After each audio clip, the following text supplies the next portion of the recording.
Yo, what up, Toshi here. Today, we're going to be going over my release plan for Wuthering Waves. Now, before we do hop into the video, I want to first of all say thank you for the support for the last video. I did not expect the video to do as well as it did. We definitely will continue making Wuthering Waves content going forward because this is definitely a game I've been greatly anticipating ever since.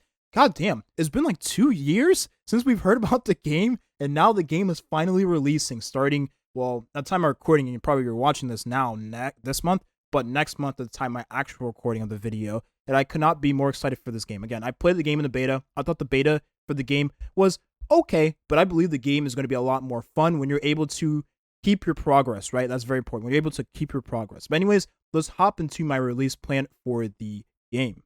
First of all, we do have 2.2 million pre-registrations. Now, whether or not this number is legit, I did mention this in the previous video, so do take this with a grain of salt. But they should start marketing the game now with advertisements, so those numbers should rise even higher now. All right, so as you all know, we are going to get some pulls from the pre-registration milestones, and there is a bunch of login bonuses for the game. I'll show the login bonuses on the screen here from when I was playing the CBT, and then we have the pre-registration bonuses right here. So as you all know, in the beginning of the game, you're actually able to choose the banner you want to roll on.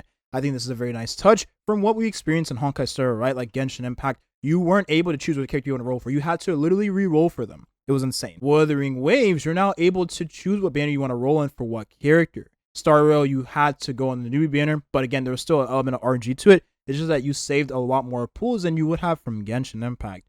But Wuthering Waves takes that a step further, and I think this is a very nice touch to the overall beginner experience for the game. So it's awesome. So we get 20 free pools that we're able to use on that banner, which means you collectively need another 20 to get your first 5-star because they are giving you a discount, which I think is very, very nice. So what that means is I'm going to re-roll. Actually, I'm going to do this. I'm going to re-roll and try to get a sniper character, right? Depending on what banner I want to go on. I'm choosing between Encore and Encore for obvious reasons. I do like the aesthetic of the character, and the pink hair is very nice. And then Jixin, if I cannot say her name correct, I apologize. I'm choosing between either one of those characters of which one I want to choose. And I'm going to try to get them as soon as possible in those 20 pulls. Just so I can say the rest of my pulls for the other banners, right? Maybe I want another 5-star because 5 stars is cool. 5 stars enable a new playstyle. They enable more team comps. And you build your team around those 5 stars most of the time. I think that's awesome, right? So why not get another 5-star if I can help it? Or maybe I'm going to use my pulls on the weapon banner. Try to get a weapon that works with my 5-star character. Because as you all know, the web banner and the character banner are actually separated. We made a gacha guide video on a different channel. I'm going to re-upload my videos on this channel. So if you missed the gacha guide, don't worry. I have that coming in the works. And then I do have videos for my first impressions of the game, which I definitely will have in this channel as well. So I'll re-upload all those videos. So don't worry if you missed out. But yeah, I'm going to use my pulls on the weapon banner so I can get a 5-star weapon for my 5-star character. And that's typically what I'm going to do to start my account. Now, there is one more thing I want to talk about. So obviously, you should go for the characters you want to play with. This is much like Genshin Impact, where you're looking to play with the characters you enjoy. If you enjoy characters for meta reasons, then pick the character for meta reasons. But if you enjoy the aesthetic of a character, then I suggest you go for that aesthetic that you enjoy. For instance, if you like the design of Jixin, then definitely go for this character based on design because I think she looks wonderful. But if you like Verena because of how much value she provides for your account as a player that's new to gacha games, she's going to be amazing. And if you're one of those players, then this is a character for you. And I would recommend this to most players because, again, they're playing a game that is going to be harder than Genshin Impact was for most people. And therefore, characters like Verena has a lot more value than characters like Chi-Chi does in Genshin Impact. However, you can get away with Baizi. And if you're a player that is more experienced with games like this, then I recommend you to just skip Verena and just go for Baizi. Because you can get by with 4-star healers in this game. Or maybe you just don't even need a healer to begin with. Because we have characters like Taoki, who looks amazing and provides a lot of value as a 4-star too. Although she is gacha, so that is something that's taken into consideration considering Baizi is free. Now there is a 4-star I want to talk about, and that character is Danjin. Now I just love the design of this character. And little did I know how strong she was actually going to be as a 4-star character.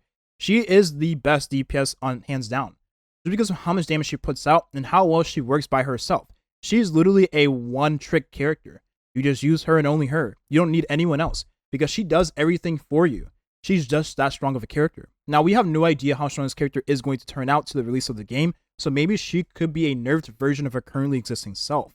But all I know is that based on her design and how valuable she was as a 4-star character, for me personally, she's going to be a must-use and a must-pick up. So I'm going to be looking to get her in my beginner pools.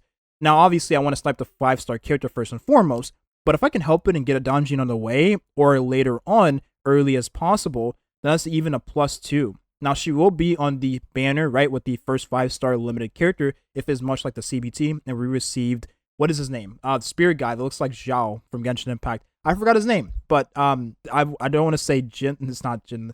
I don't remember his name, but I did try to roll for him. I couldn't get him, but Donjin was a featured 4-star on his banner, so that means if you are looking to roll for him, and let's say you want to snipe the limited character Freak, the 5-star standard banner character, maybe you want to go for the 5-star limited character, then yeah, you can reroll for him too, and he'll have more value as a limited character because, of course, you can get a 5-star standard banner character later on. You can get it in between the banners for limited characters. You can get it in the beginning. You can get it later on. You will get these characters eventually. You'll probably lose your 50-50 to one of them. So maybe you don't need to reroll for a 5-star standard banner character. Instead, you can reroll for the 5-star limited character. But the fact of the matter is, him having Donjin on this banner makes the banner all the more valuable. Again, if she ends up continuing to be as strong as she currently is right now. And there is one more thing I want to talk about. Yinlin is going to be on the way too. We already had an opportunity to play with her in the previous CBT. And the fact of the matter is, she's a cool character. Now, a lot of you maybe are like me and you just enjoy lightning characters. Lightning characters are cool. I come from Star Rail and Genshin Impact. I enjoy lightning characters in Genshin Impact. I'm a fan of Kujo-Sara riding Shogun. Kujo-Sara is my favorite character to use alongside Electro characters just because of how valuable she is. So I just generally like the Electro lightning element. Star Rail, I really like using Kafka. Now, even though Dot is a more so rainbow team where you have all these different elements, I still enjoyed using Kafka as a character, so I have no doubt in my mind that I'm going to enjoy Yinlin also. So if she ends up being a character that is arriving early on, then I'm going to want to save as many pools as possible so I can get her on her banner. Because, again, we're playing a game that is going to be much like Genshin Impact in the beginning, where you don't have too many pools, so you're looking to try and save as many pools as you can for the characters you want, because this is a game with 50-50 on the character banners. You're not going to get every single 5-star limited character. So I want to save as many pools as I can at the beginning, using as least amount of resources I can on banners that I don't want to use many resources on, and save those for the character that is going to bring me the most enjoyment in the game, and that is Yinlin. And one last thing I do want to mention, there is a bunch of login bonuses in this game, so we're going to get even more rewards at the time of the game launching. So it's something to take into consideration as well. This is not only going to help you reroll better, more efficiently, but it's also going to provide you with a lot of resources if you plan to do a playthrough the game without having to spend on the gacha. Maybe you want to play and not have to worry about getting 4-star characters because the game is going to give you a 4-star character for free. Sanhua is a character you'll be receiving for free, and she's pretty decent. And I imagine that they'll probably give the character a little tweak at the time of the game having its balance patch before the game releases. So it's something to take into consideration also, that we are getting a bunch of rewards, probably even more, depending on how well the game does at launch. But it's going to be the video here. This is a release plan after all, and this is my release plan nonetheless. This is what I'm going to do in the beginning of the game. The most important part of a new gacha game, if you're not familiar with gacha games, is the reroll experience. Because rerolling is something in games that gives you either a head start or provides you with the characters you want to play with early on in the game without having to depend on RNG to get them later. You just offset the RNG later on you'll experience with experiencing it as early as possible, which is the biggest advantage rerolling gives you over not rerolling. So that's why I'm going to do it with my playthrough. But maybe you don't want to reroll, and that's fine, because the game gives you a lot of characters, and maybe you'll have a blessed lucky account, which I hope you do. Just so you don't have to experience the terror and the horrors I'm going to have to experience rerolling in this game, because oh boy, that tutorial is pretty damn long. This is going to be the video here. Thank you for watching, and have a nice rest of your day. Peace.